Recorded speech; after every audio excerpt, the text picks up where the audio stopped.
Hello dear all, स्वागत है आपका बायोलॉजी वाइब्स पे। उम्मीद करता हूँ मेरा पिछला वीडियो आपको पसंद आया होगा और मैं आपको कुछ समझा पाया होगा, कुछ सिखा पाया होगा। तो दोस्तों, आज हम एक नए वीडियो में साथ आए हैं। एक नया वीडियो हम देखने वाले हैं बायोलॉजी का पार्ट 2, लेकिन बेसिक। ओके, तो डियर फ्रेंड्स, लास्ट टाइम हमने डेफिनेशंस देखी थी कि बायोलॉजी किसे कहते हैं, फिर उसके बाद में उसके अंदर ब्रांचेस है, बॉटनी है, जूलॉजी है, बॉटनी किसे कहा जाता है, जूलॉजी किसे कहा जाता है। ये बेसिक नॉलेज हमारे पास होना ही चाहिए। ओके, अब हम ना कुछ और करने वाले हैं, अब हम कुछ और सोचने वाले हैं। जैसे कि बायोलॉजी तो सीख ही रहे हैं, तो बायोलॉजी के अंदर बहुत सारी ढेर सारी बातें हमें माइंड में फिट रखनी होती है, जिसमें से ना हम लोग एक सबसे पहले देख सकते हैं कि सेल। अब ना ये घड़ी का सेल तो है नहीं, ठीक है। ये जो सेल है ना, ये बहुत काम का है। यानी जो सेल है उसी की स्टडी हमें बहुत ज्यादा डीप में करनी चाहिए, क्योंकि हमें इसके बहुत सारा फायदे हैं, बहुत ज्यादा फायदे मिलेंगे नीट के हिसाब से भी, सीईटी के हिसाब से भी और 11th और 12th के हिसाब से भी।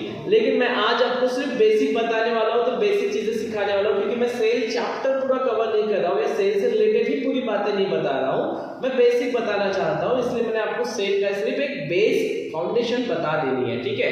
अब हमारे शरीर में ना दो टाइप के सेल्स होते हैं। कितने टाइप्स के होते हैं? दो टाइप के। एक होता है यूकैरियोटिक एंड एक होता है प्रोकैरियोटिक। ओके, यूकैरियोटिक सेल होते हैं, एक होता है प्रोकैरियोटिक। प्रोकैरियोटिक सेल में न्यूक्लियस प्रेजेंट नहीं होता। प्रोकैरियोटिक जो सेल है ना, उसके अंदर न्यूक्लियस प्रेजेंट नहीं होता। यूकैरियोटिक सेल में न्यूक्लियस प्रेजेंट होता है। तो जैसे कि मैंने आपसे कहा था कि सेल जो है, सेल है बेसिक यूनिट ऑफ लाइफ। मतलब ये हमारे जीवन का सबसे बेसिक यूनिट है, ठीक है। इस पे आपको ध्यान देना चाहिए, क्योंकि सेल के बगैर लाइफ नहीं होती, ठीक है। अब देखो, सबसे पहले तो प्रोकैरियोटिक सेल, जो मैंने आपको अभी थोड़ी देर पहले बताया था कि जो प्रोकैरियोटिक सेल है उसके अंदर ना लैक ऑफ न्यूक्लियस नहीं होता। प्रोकैरियोटिक सेल में न्यूक्लियस प्रेजेंट होता है क्या? नहीं। इसका एग्जांपल जो है वो मैं आपको नहीं दूंगा, आप मुझे कमेंट में बताइए, ठीक है, कि क्या लगता है प्रोकैरियोटिक सेल का एग्जांपल क्या हो सकता है। आपने भी तो बुक में पढ़ा होगा, आपने भी तो स्टडी की होगी, तो वो स्टडी के हिसाब से आप मुझे प्रोकैरियोटिक के एक एग्जांपल जरूर बताइए, ठीक है। उसके बाद में देखिए फ्रेंड्स, यूकैरियोटिक सेल क्या करता है? इसके पास ना न्यूक्लियस होता है, इसके पास ना मेम्ब्रेन बॉन्ड होते हैं, बहुत सारी चीजें होती है। ये थोड़ा सा डिफिकल्ट होता है स्टडी करने के लिए, इसके अंदर बहुत सारी चीजें इन्वॉल्व होती है, क्योंकि इसके अंदर न्यूक्लियस नहीं होता, तो इसके अंदर बहुत कम चीजें इन्वॉल्व होती है। इन दोनों के स्ट्रक्चर में भी डिफरेंस आ ही जाता है। तो यूकैरियोटिक सेल में क्या होता है दोस्तों? It has a nucleus. अब यूकैरियोटिक के एग्जांपल में मैं आपको बता दूं, इंसान है, जानवर है, कुत्ता है, बिल्ली है, मैं हूं, आप हो, हम सभी यूकैरियोटिक सेल से प्रेजेंट होते हैं। मतलब क्या है, हमारे बॉडी में यूकैरियोटिक सेल प्रेजेंट होते हैं, क्योंकि हमारे बॉडी में न्यूक्लियस होता है। अब न्यूक्लियस के अंदर बहुत सारी अलग अलग गतिविधियां चल रही होती है, न्यूक्लियस में भी बहुत कुछ होता है, लेकिन हम अभी उस चैप्टर की ओर नहीं बढ़ रहे हैं, हम बस बेसिक देखना चाहते हैं, ठीक है। तो अब बेसिक में ना एक और चीज समझ लो कि जो सेल होता है ना, आपको क्या लगता है, क्या हम उन्हें अपनी खुली आंखों से देख सकते हैं? क्या नेक्ड आई से सेल को देखा जा सकता है? क्या सेल हम ऐसे डायरेक्टली देख लेंगे, अच्छा ये सेल है, अच्छा इसे सेल कहते हैं? Is it possible? क्या ऐसा हो सकता है? नहीं, ऐसा नहीं हो सकता है। क्यों? क्योंकि सेल को ना हम अपनी आंखों से नहीं देख सकते, क्योंकि वो बहुत ज्यादा सूक्ष्म होता है, माइक्रो होता है, ठीक है ना। तो अब ये इतना सूक्ष्म होता है कि इन्हें हम अपनी खुली आंखों से बिल्कुल भी नहीं देख सकते। इन्हें देखने के लिए हमें लगती है हेल्प माइक्रोस्कोप की, और माइक्रोस्कोप में ही हम इन्हें देख सकते हैं, ठीक है। तो इसकी जो स्टडी की जाती है, जो सेल की स्टडी की जाती है, उसे कहा जाता है साइटोलॉजी। जिस ब्रांच में हम सिर्फ और सिर्फ सेल बायोलॉजी की स्टडी करते हैं ना, उसे कहा जाता है साइटोलॉजी। क्या कहा जाता है? साइटोलॉजी, ठीक है। लेकिन सेल के स्टडी करने को, ये साइंटिफिक नेम हो गया, ठीक है ना। सेल एक जनरल नेम हो गया, लेकिन बायोलॉजिकल नेम हो गया साइटोलॉजी, जहां पे हम क्या की स्टडी कर रहे हैं? सेल की स्टडी कर रहे हैं। सेल बायोलॉजी ये हम लोगों के लिए है 11th 12th स्टैंडर्ड के लिए, ओके। तो अब देखो फ्रेंड्स, सेल जिसमें आपने बोला था आपको प्रोकैरियोटिक और यूकैरियोटिक, ठीक है ना। अब इसके अंदर न्यूक्लियस नहीं है, किसके अंदर नहीं है? प्रोकैरियोटिक के अंदर। यूकैरियोटिक के अंदर क्या है? न्यूक्लियस अब मैंने यूकैरियोटिक के एग्जाम्पल आपको बताए हैं, तो उम्मीद है कि आप इस एग्जाम्पल्स के जरिए प्रोकैरियोटिक के एग्जाम्पल जरूर समझा पाओगे और बता पाओगे। कमेंट में जरूर मुझे बताना कि प्रोकैरियोटिक के कौन कौन से एग्जाम्पल होते हैं। चलो फ्रेंड्स, अब हम थोड़ा सा आगे की ओर मूव ऑन करते हैं, आगे की तरफ बढ़ते हैं, ठीक है। अब जैसे कि हम लोगों ने सेल देखा था, अब प्रोकैरियोटिक यूकैरियोटिक देखा था, लेकिन सेल का यूज क्या होता है जीवन में, सेल क्या काम में आता है, ठीक है। अब वैसे तो आपको पता है हमारे बॉडी में ना डीएनए होता है, आरएनए होता है ना, बहुत सारी चीजें होती है, तो उसके अंदर ना हम बहुत कुछ कर रहे होते हैं। जैसे कि फॉर एग्जांपल अब ये जो सेल है ना, सेल के अंदर ना हमारी जेनेटिक इंफॉर्मेशन होती है। हमारी जो जेनेटिक इंफॉर्मेशन है ना, वो कहाँ पे प्रेजेंट होती है, सेल के अंदर प्रेजेंट होती है। यानी इन्नूसा पार्ट है, लेकिन इन्नूसा पार्ट में ना हमारी जेनेटिक्स इंफॉर्मेशन होती है, उसी के अंदर हमें डीएनए भी मिल जाएगा, उसी के जरिए हमें बहुत सारी चीजें पता चलेगी। और आपको तो पता है ना कि डीएनए क्या करता है, डीएनए का क्या रोल होता है।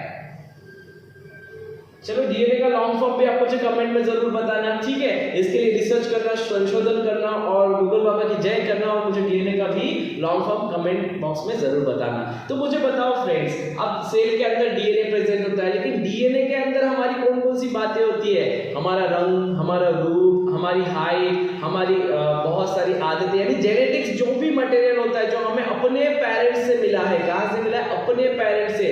वो मटेरियल ना सेल के थ्रू आ रहा होता है, सेल के अंदर क्या मौजूद होता है, डीएनए प्रेजेंट होता है। और ये डीएनए क्या कर रहा होता है, हमारा रंग, रूप, हाइट, कलर, सारी बातें ना इसके अंदर इंफॉर्मेशन स्टोर हुई होती है। तो ये सारे नॉलेज इतना इंपॉर्टेंट होता है। अगर आप सेल पढ़ लेते हो, आपको डीएनए समझ में आ जाता है, तो आपको ऐसे फील आएगा कि मैं डॉक्टर बन रहा हूँ, डॉक्टर की तरफ बढ़ रहा हूँ, है ना। चलो, तो सेल, अब बहुत सारे सिमिलर सेल, अब बहुत सारे सिमिलर सेल अगर मिल जाते हैं तो एक फॉर्म होता है टिश्यू। क्या फॉर्म होता है, टिश्यू, ठीक है ना। अब ये जो टिश्यू होता है ना, ये क्या होता है, एक सिमिलर सेल। आप देखो ना, मेरे आंखों के लिए अलग सेल है, सर के लिए अलग सेल है, हर चीज के लिए, मतलब सेल ना एक सेल नहीं है कि भाई हाँ यही पर्टिकुलर सेल है। हमारे बॉडी में अनगिनत कितने तो भी सैकड़ों करोड़ों सेल होंगे, और उन सेल के जरिए ना क्या फॉर्म होता है कि अलग अलग विभिन्न प्रकार के सेल है, अलग अलग प्रकार के सेल है ना। अब ये अलग अलग जो प्रकार के सेल है दोस्तों, उससे क्या होता है कि जो सिमिलर सेल होते हैं, जो सिमिलर सेल होते हैं, सिमिलर का मतलब एक जैसे, एक समान सेल होते हैं, ग्रुप बन जाता है उनका। अब आपका नहीं बनता ग्रुप। अब जैसे कि मान लो कि आपको ना चाय पीना पसंद है और किसी को कॉफी पीना पसंद है, तो अब चाय पीने वालों का एक ग्रुप बन जाएगा और कॉफी पीने वालों का एक ग्रुप बन जाएगा, राइट ना। तो सिमिलर लोगों का क्या बनता है, ग्रुप बनता है। वैसे ही ना सिमिलर सेल का मिला के ना जो जितने भी सिमिलर सेल्स होते हैं ना, जितने भी सिमिलर सेल्स प्रेजेंट होते हैं, उनका क्या बनता है, एक ग्रुप बनता है, उससे फॉर्म होता है टिश्यूज। क्या फॉर्म होता है, टिश्यू, ठीक है। अब ये टिश्यूज का क्या होता है, एक ग्रुप बनता है, सिमिलर टिश्यूज का या फिर अलग अलग प्रकार के टिश्यूज का ना एक ग्रुप बनता है, ठीक है। अब टिश्यूज का जो ग्रुप बनता है ना, उससे तैयार होता है ऑर्गन। उससे क्या तैयार होता है दोस्तों, ऑर्गन। ध्यान देना, बहुत बेसिक है और बहुत साधारण बात है। सबसे पहले तो देख लो, हमने सेल के बारे में जाना कि सेल कितने प्रकार के हैं। दो प्रकार के सेल हम लोगों को नजर आ रहे हैं, एक है प्रोकैरियोटिक और एक है यूकैरियोटिक। प्रोकैरियोटिक में क्या होता है, प्रेजेंट होता है नहीं होता है, क्या प्रेजेंट होता है नहीं होता है, यह आपको मैंने अभी थोड़ी देर पहले बताया। आप एक बार वीडियो फिर से पीछे जाना, देखना और स्टडी करना और नोट्स बनाते रहना, ठीक है। अब देखना, उसके बाद में फिर हमने यूकैरियोटिक सेल देखा था, उसके अंदर क्या प्रेजेंट होता है, न्यूक्लियस प्रेजेंट होता है, राइट ना। तो न्यूक्लियस प्रेजेंट होता है, तो उसके एग्जांपल भी मैंने आपको ओरली बताए थे। एक बार फिर से रिवाइंड करना, देखना, चेक करना, आपको समझ में आएगा। उसके बाद में हमने क्या देखा है कि भाई सेल, अब ढेर सारे सेल्स है बॉडी में, हर जगह मौजूद है, ठीक है ना। अब सेल्स ही सेल्स है। अब इन सेल्स में क्या होते हैं, कुछ सिमिलर सेल्स होते हैं, एक जैसे सेल होते हैं ना, उन सेल्स को क्या किया जाता है, एक जगह पे जम जाते हैं, उनका ग्रुप बनता है, उस ग्रुप को हम नाम देते हैं टिश्यू। अब बहुत सारे टिश्यूज एक जगह पे जमा हो जाते हैं, उनसे बनते हैं ऑर्गन, ठीक है ना। अब बॉडी के ऑर्गन भी तो बनेंगे ना। अब ये ऑर्गन बनते हैं, तो अब ढेर सारे ऑर्गन तैयार होता है ऑर्गन सिस्टम, और इस ऑर्गन सिस्टम से तैयार होता है ऑर्गेनिज्म।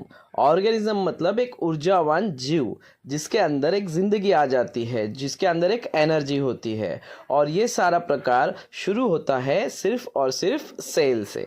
तो दोस्तों ये इस प्रकार काम कर रहा होता है, यानी सेल इसीलिए कहा जाता है बेसिक यूनिट ऑफ लाइफ, ठीक है ना। यूं ही उसे बेसिक यूनिट ऑफ लाइफ नहीं कहा जाता। जैसे कि आप लोग देख रहे हो कि सेल से क्या बहुत सारे सेल्स है, उसके सिमिलर सेल्स जमा करने से टिश्यूज बन जाते हैं, टिश्यूज को जमा करने से ऑर्गन फॉर्म होते हैं, उनकी तरफ हम लोग मूव ऑन करते हैं, ठीक है। तो ये इस प्रकार का हमारा प्रोसेस है और इसी प्रकार से हमारे शरीर की रचना हुई होती है, इसी प्रकार से हमारा शरीर, हमारी जो बॉडी है वो एग्जिस्ट कर रही होती है।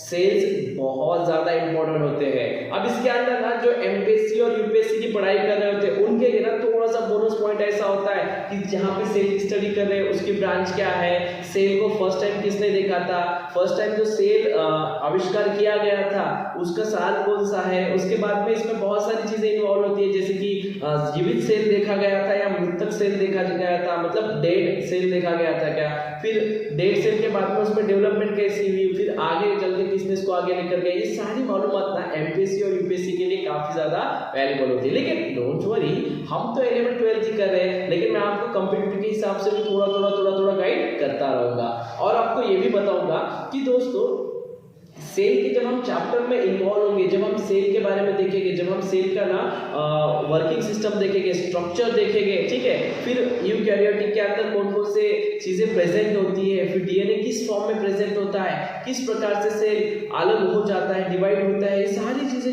सारी जो मालूमात है ना ये हम धीरे धीरे देखेंगे, एकदम से नहीं देखेंगे। लेकिन अभी मुझे जितना बेसिक देना था उतना आज के लिए काफी है।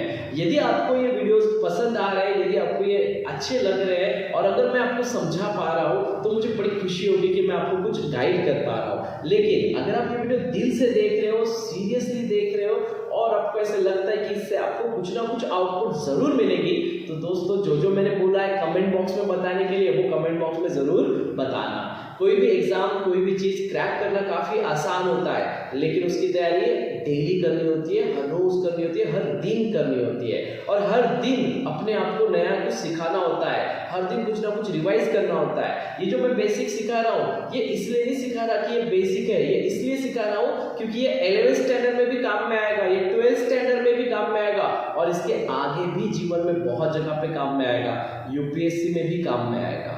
उम्मीद है कि मैं आपको कुछ थोड़ा बहुत समझा पा रहा हूँ और आपको ये वीडियो से लाभ मिल रहा है, फायदा हो रहा है और आप ऐसे ही अपना प्यार बनाए रखेंगे। वीडियोस को हमेशा देखने के साथ साथ आप नोट्स भी बनाया करेंगे। इसी उम्मीद के साथ मैं आपसे अलविदा लेता हूँ, मिलेंगे जल्द ही। Till then friends, have a good time ahead, take care, bye bye guys, take